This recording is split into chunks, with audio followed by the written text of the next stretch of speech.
तो welcome to 12th class. स्वागत है आपका आज के टॉपिक IMF अंतरराष्ट्रीय मुद्रा कोष, विश्व बैंक या वर्ल्ड बैंक और जितनी भी हमने ये इंटरनेशनल ऑर्गेनाइजेशन या अंतरराष्ट्रीय संस्थाएं, नई अंतरराष्ट्रीय व्यवस्था या न्यू इंटरनेशनल सिस्टम में जितनी भी इंटरनेशनल ऑर्गेनाइजेशन अंतरराष्ट्रीय संस्थाएं पड़ी हैं, ये किस हद तक लोकतांत्रिक, डेमोक्रेटिक और उत्तरदायी रिस्पॉन्सिबल है। ये टॉपिक बहुत इंपॉर्टेंट है, तो जल्दी से स्टार्ट करते हैं IMF या अंतरराष्ट्रीय मुद्रा कोष से।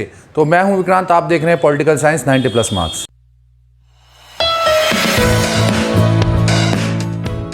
तो 12th क्लास, सबसे पहले हम पढ़ते हैं अंतरराष्ट्रीय मुद्रा कोष, इंटरनेशनल मॉनिटरी फंड। इसकी फुल फॉर्म आ जाती है कई बार IMF, तो वो याद रखना इंटरनेशनल मॉनिटरी फंड है। इसकी स्थापना, एस्टेब्लिशमेंट होती है 1945-1945। इसका कार्यालय, मुख्यालय वॉशिंगटन DC अमेरिका में है, याद रखना। इसकी सदस्य संख्या जो अभी प्रेजेंटली वर्तमान में सदस्य या मेंबर्स हैं वो है 189। इसके महत्वपूर्ण और मुख्य उद्देश्य क्या हैं? देखो, इसमें कोई भी वर्ड ज़्यादा चेंज करने की जरूरत नहीं है, क्योंकि ये लैंग्वेज बुकिश लैंग्वेज होती है, तो हमें ऐसे का ऐसा लिखना पड़ेगा।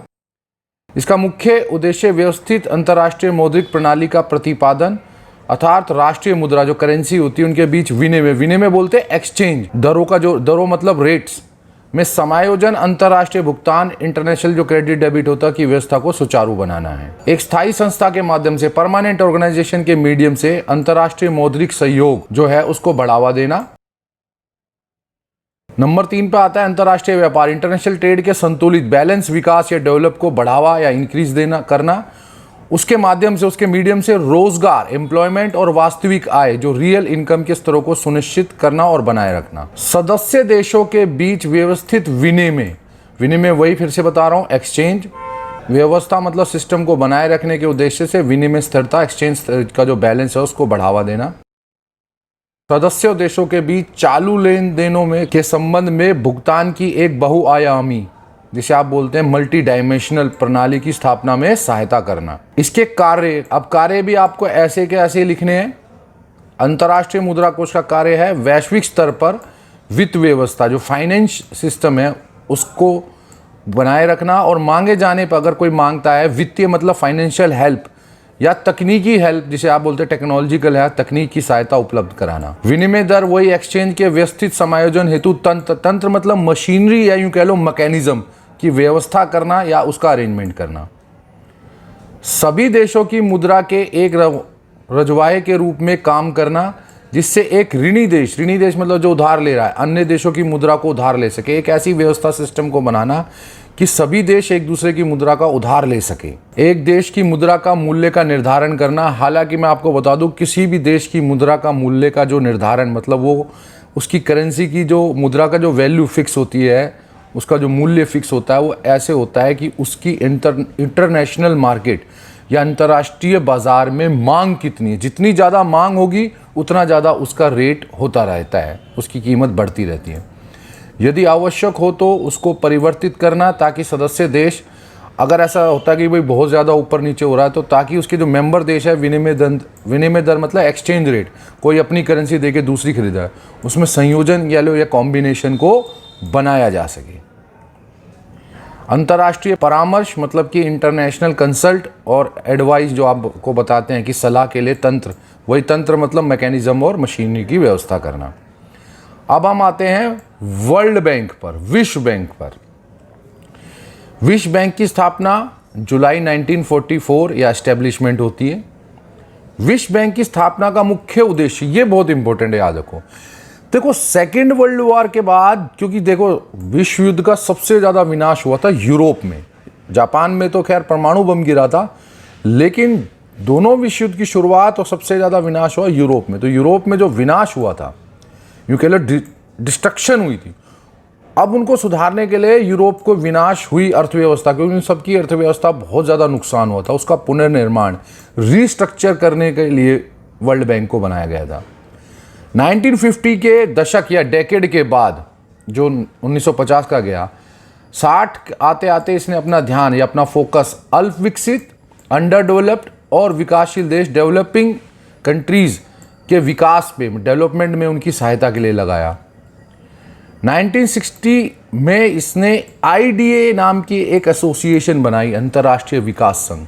इसका जो मुख्य उद्देश्य या मेन ऑब्जेक्टिव था वो था रियायती दरों पर, रिबेट जो कहते हैं ना, उन पे रेट्स पर अविकसित देश जो अनडेवलप्ड कंट्री है उनको ऋण उधार की व्यवस्था कराना, क्रेडिट दिलाना, जिससे जिनकी प्रति व्यक्ति आय नीची, ऐसे देश जिनकी पर कैपिटा इनकम बहुत लो है। रियायती दरों का मतलब आपके सामने आ रहा है। पुनर्भुगतान की अवधि IBRD की भुगतान अवधि की अपेक्षा कहीं लंबी होती है। मतलब यह है कि अगर आप इससे लोन या यूं कह रहे हो उधार या कर्जा लोगे तो आप जो इंस्टॉलमेंट पे करोगे उसको काफ़ी लंबे समय तक उधार ले सकते हैं। जो उनकी अवधि है, जो टेन्योर है, वो बड़ा हो जाता है। ऋण लेने वाले देशों को जो राशि दी जाती है, मतलब जो उधार ले रहा है उसको जो पैसा मिला है उसे ब्याज नहीं देना होता। सबसे बड़ी बात फायदे की है। अतः गरीब देशों को बिना ब्याज के दीर्घकालीन जो इंग्लिश मीडियम के बच्चों सुन लो, लॉन्ग टर्म ऋण देता है, लॉन्ग टर्म के लिए। लेकिन व्यापारिक आधार पर ब्याज वसूला जाता है। मतलब आप ये मान के चलो कि आपसे डायरेक्ट ब्याज नहीं लिया जा रहा, लेकिन जो ट्रेड है उस पर ब्याज ले लिया जाता है, किसी वस्तु पर टैक्स लगाकर या किसी वस्तु को महंगा बेचकर वगैरह वगैरह। एक बात और बता दो 12th क्लास, ये जो इस एसोसिएशन के बारे में जो हम पढ़ रहे हैं IDA के बारे में, ये एक ऐसी संस्था भी है जो सस्ती लोन के लिए काम भी करते हैं। अब आते हैं विश्व बैंक के कार्य। विश्व बैंक का प्रमुख कार्य अंतर्राष्ट्रीय व्यापार के क्षेत्र को व्यापक या एक्सपेंड करना है। अंतर्राष्ट्रीय व्यापार मतलब इंटरनेशनल ट्रेड के उसको ब्रॉड करना है। आधारभूत सुविधाएं जो होती है ना, बेसिक फैसिलिटीज, जैसे ऊर्जा मतलब इलेक्ट्रिसिटी या बिजली, परिवहन जो आपके आता है ट्रांसपोर्ट, बिजली, सड़क, अन्य सुविधाओं के विकास या डेवलपमेंट पर अधिक से अधिक ध्यान या फोकस करना। विश्व बैंक का एक अन्य कार्य, एक और जो इसका अदर वर्क है, वो है शिक्षा, एजुकेशन, स्वच्छता जिसे आप बोलते हैं सैनिटेशन, रक्षा, डिफेंस, लघु पैमाने स्मॉल स्केल इंडस्ट्रीज या एंटरप्राइजेज उपक्रमों के लिए संसाधन मतलब रिसोर्सेज की व्यवस्था करना या मैनेज करना। उत्पादकता बढ़ाकर, प्रोडक्शन को इंक्रीज करके गरीब ग्रामीण गरीबों की जो होते हैं ना, गांवों में गरीब लोग हैं, उनकी आय इनकम को बढ़ाकर इंक्रीज करना। उन्हीं गांव के लोगों को तकनीकी समर्थन प्रदान करके, तकनीकी मतलब टेक्निकल सपोर्ट, शोध मतलब रिसर्च, सरकारी उपक्रमों गवर्नमेंट एंटरप्राइजेज जो होते को प्रारंभ करके गरीबी उन्मूलन, पॉवर्टी एलिमिनेशन, मतलब कि गरीबी उन्मूलन मतलब पॉवर्टी एलिमिनेशन जैसे कार्य भी विश्व बैंक के कार्यों में शामिल है। तो 12th क्लास, अब हम आते हैं अपने टॉपिक वैश्विक व्यवस्था या यूं कह लो कि इंटरनेशनल सिस्टम की नई व्यवस्था या नई संस्थाएं मतलब न्यू इंस्टीट्यूशंस, ये कितनी लोकतांत्रिक या यूं कह लो हाउ डेमोक्रेटिक एंड अकाउंटेबल या लोकतांत्रिक और उत्तरदायी हैं। देखो अब ये इतना बड़ा टॉपिक हो गया इस बोर्ड में, इसलिए अभी जब मैं पॉइंट पढ़ाऊंगा तो इस बोर्ड में ये वाला टॉपिक नहीं लिखूंगा, लेकिन इसी टॉपिक से संबंधित है। तो इसलिए बदलते समय में मतलब इन चेंजिंग वर्ल्ड, आज के ज़माने में देखो जैसे जैसे समय बदल रहा है या यूं कह लो कि अब धीरे धीरे आर्थिक निर्भरता, इकोनॉमिक डिपेंडेंस बहुत ज़्यादा बढ़ गई है, बहुत इंक्रीज हो गई है। ऐसे में ये जो संस्थाएं या इंस्टीट्यूशंस हैं, IMF अंतर्राष्ट्रीय मुद्रा कोष, WB मतलब वर्ल्ड बैंक, WTO विश्व व्यापार संगठन, या और भी एक्स्ट्रा मतलब और भी अन्य संस्थाएं या इंस्टीट्यूशंस हैं, इन सब का महत्व बहुत ज़्यादा बड़ा है, यूँ कह लो बहुत ज़्यादा इंक्रीज हुआ है, इंपॉर्टेंस बहुत ज़्यादा बढ़ गई है। इसलिए ये जानना ज़रूरी है कि ये किस हद तक लोकतांत्रिक, डेमोक्रेटिक है और अकाउंटेबल है। अब हम इसके बारे में बात करेंगे, लोकतांत्रिक और उत्तरदायी, डेमोक्रेटिक एंड अकाउंटेबिलिटी। तो अब यह वाला टॉपिक नहीं लिखूंगा, लेकिन हम पढ़ इसी में रहे हैं, तो जल्दी से बढ़ते हैं आगे। तो नई व्यवस्था या न्यू सिस्टम में नई संस्थाएं, न्यू इंस्टीट्यूशंस कितने लोकतांत्रिक और उत्तरदायी हैं, डेमोक्रेटिक और अकाउंटेबल है। उसमें सबसे पहले आता है आपके पास यूएस का वर्चस्व, हेजेमनी। देखो अपनी सैन्य शक्ति के दम पर, ऑन द मतलब मिलिट्री पावर के दम पर, अपने on the basis of its military power, अपनी सैन्य शक्ति के दम पर अमेरिका यूएनओ की अनदेखी करता आया है और करता भी है। अब आप इसको साबित करोगे किससे? एक एग्जाम्पल जरूर दोगे। 2003 का ऑपरेशन इराकी फ्रीडम, जिसको हम द्वितीय खाड़ी युद्ध या सेकंड गल्फ वॉर के नाम से भी जानते हैं। अगर आपने मेरा वो वीडियो नहीं देखा है तो जरूर से मैं आई बटन में उसका लिंक छोड़ रहा हूं, देखना, क्योंकि उसमें पता लगता है कि प्रस्ताव यूएनओ में पास नहीं हुआ, वीटो भी लग गई, उसके बावजूद अमेरिका ने इराक पर हमला किया और अपनी जितनी भी शक्ति थी उस पर दिखाई और अपना फायदा भी उठाया। तो अब आप देख सकते हैं कि अमेरिका कितना ज़्यादा वर्चस्व या यूं कह लो प्रभाव जमा कर बैठा है इन संस्थाओं पर। तो ये कहाँ तक उत्तरदायी और लोकतांत्रिक है, अब आपको समझ में आ रहा होगा। अब हम बढ़ते हैं दूसरे पॉइंट की तरफ।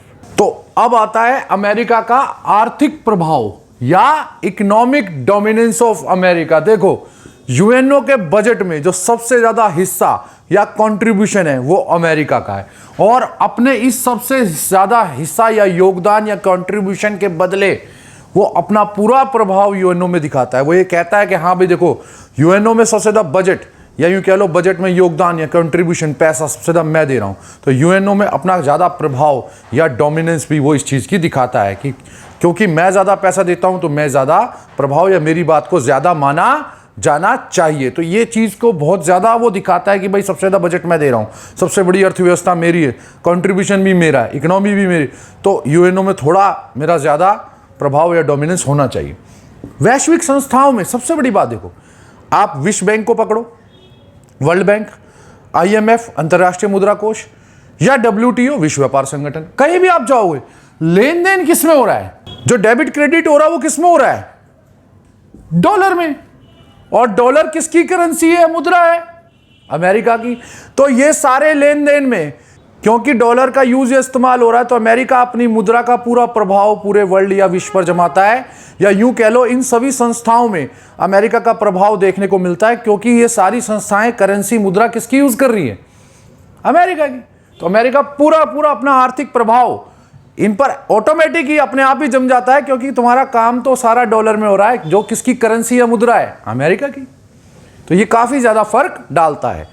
अब बढ़ते हैं नेक्स्ट पॉइंट की तरफ। तो हम बढ़ते हैं अब आगे, तीसरा पॉइंट, यूएनओ का मुख्यालय हेडक्वार्टर कहां है? मैं पहले भी बता चुका हूं, न्यूयॉर्क, अमेरिका, मैनहट्टन द्वीप पर। अब एक सबसे बड़ी संस्था, ऑर्गेनाइजेशन, संगठन का हेडक्वार्टर, मुख्यालय कहां है? अमेरिका। तो उस ऑर्गेनाइजेशन संस्था में सबसे ज्यादा अधिकारी कर्मचारी कौन से देश के काम कर रहे होंगे? अमेरिका के। और अगर अमेरिका के ही नागरिक सबसे ज्यादा यूएनओ के हेडक्वार्टर में, मुख्यालय में काम कर रहे हैं, तो वो किसके लिए ज्यादा पक्ष में काम करेंगे, किसके फेवर में ज्यादा काम करेंगे? अमेरिका के। तो इसका पूरा फायदा अमेरिका को मिलता है, क्योंकि हेडक्वार्टर, मुख्यालय वही है, ज्यादातर कर्मचारी, अधिकारी, जितना भी प्रशासनिक एडमिनिस्ट्रेटिव काम कर रहे हैं वो किसके हैं? अमेरिका के नागरिक। तो वो ऑटोमेटिक अपने आप किसके ज्यादा हित में या फेवर में काम कर रहे हैं? अमेरिका के। तो इसका पूरा फायदा अमेरिका को मिल रहा है या मिलता है। अब बढ़ते हैं चौथे पॉइंट की तरफ। सुरक्षा परिषद में मैंने आपको बताया था 5 स्थायी 10 अस्थायी सदस्य होते हैं, लेकिन अस्थायी सदस्यों का होता है चुनाव। सुरक्षा परिषद मतलब सिक्योरिटी काउंसिल के अस्थायी सदस्य, टेम्परेरी मेंबर्स का चुनाव या इलेक्शन सबको पता होता है, लेकिन इस चुनाव में बहुत महत्वपूर्ण भूमिका, बहुत इंपॉर्टेंट रोल कौन प्ले करता है? अमेरिका। मतलब अगर कोई अस्थायी सदस्य चुने जाने तो अमेरिका काफी हद तक अपने जो प्रभाव में है या डोमिनेंस में उन्हीं देशों को एंट्री कराने की कोशिश करता है, क्योंकि ज्यादातर देश अमेरिका के प्रभाव में है। तो इसका पूरा फायदा वो इस इलेक्शन या चुनाव में भी उठाता है। अब बढ़ते हैं आगे। तो नेक्स्ट पॉइंट, हम सब जानते हैं कि अमेरिका वीटो पावर, वीटो शक्ति है, या यूएनओ और सुरक्षा परिषद में स्थायी सदस्य परमानेंट मेंबर है। परमानेंट मेंबर है मतलब उसके पास वीटो पावर या वीटो शक्ति है, लेकिन अमेरिका अपनी शक्ति का प्रयोग खुलकर, ओपनली, बिल्कुल खुलकर ओपनली करता है और अपने हित या अपने फेवर के लिए प्रयोग या यूज करता है। यहां तक कि अमेरिका इस बात से बिल्कुल नहीं हिचकिचाता कि उसके बारे में कोई क्या सोच रहा है। वो अपना पूरा डोमिनेंस प्रभाव यह दिखाता है कि मेरे खिलाफ या अमेरिका के अगेंस्ट या खिलाफ कोई भी प्रस्ताव तो पास हो ही नहीं सकता, क्योंकि वीटो पावर। तो इस चीज का पूरा प्रयोग अमेरिका दिखाता भी है और करता भी है। तो कहां तक आप कहोगे कि यूएनओ जो है वो लोकतांत्रिक या डेमोक्रेटिक है या अकाउंटेबल या उत्तरदायी है? तो कहीं नहीं लगता ऐसा।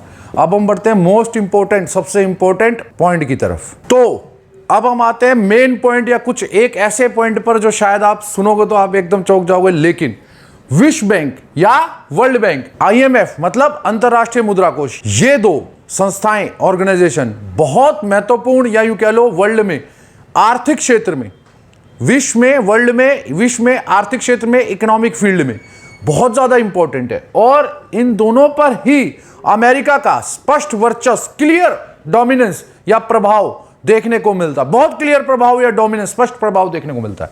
विश्व बैंक का चेयरमैन मतलब अध्यक्ष सदैव अमेरिका का नागरिक होगा। विश्व बैंक का जो भी चेयरमैन होगा हमेशा ऑलवेज कौन होगा? अमेरिका का नागरिक या सिटीजन होगा, कोई और बन ही नहीं सकता। तो समझ लो कि विश्व बैंक पर या वर्ल्ड बैंक पर कितना बड़ा वर्चस्व या प्रभाव जमा कर बैठा है अमेरिका। दूसरा, आईएमएफ और विश्व बैंक, वर्ल्ड बैंक दोनों सबसे बड़ी इकोनॉमिक संस्था, यूं कह लो आर्थिक संस्था सबसे बड़ी। तो इनका हेडक्वार्टर मुख्यालय कहां? दोनों का मुख्यालय अमेरिका की राजधानी वॉशिंगटन डीसी। तो अगर मुख्यालय वहां है तो ज्यादा प्रभाव किसका होगा? अमेरिका का ही होगा।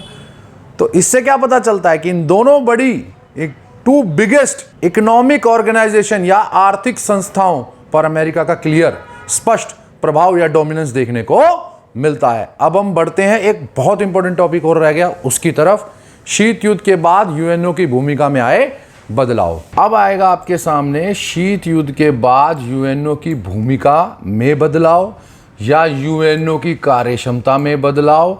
कुछ भी आ जाए वो उसका मतलब यही है, इस पूरे टॉपिक का मतलब यह है शीत युद्ध के बाद यूएनओ में क्या बदलाव आए और यूएनओ के कार्य करने की क्षमता में या कार्य करने की गति में क्या क्या बदलाव आए। तो ये बात याद रखना, यहाँ शीत युद्ध के बाद का मतलब है सोवियत संघ के विघटन के बाद यूएनओ पे क्या प्रभाव आया।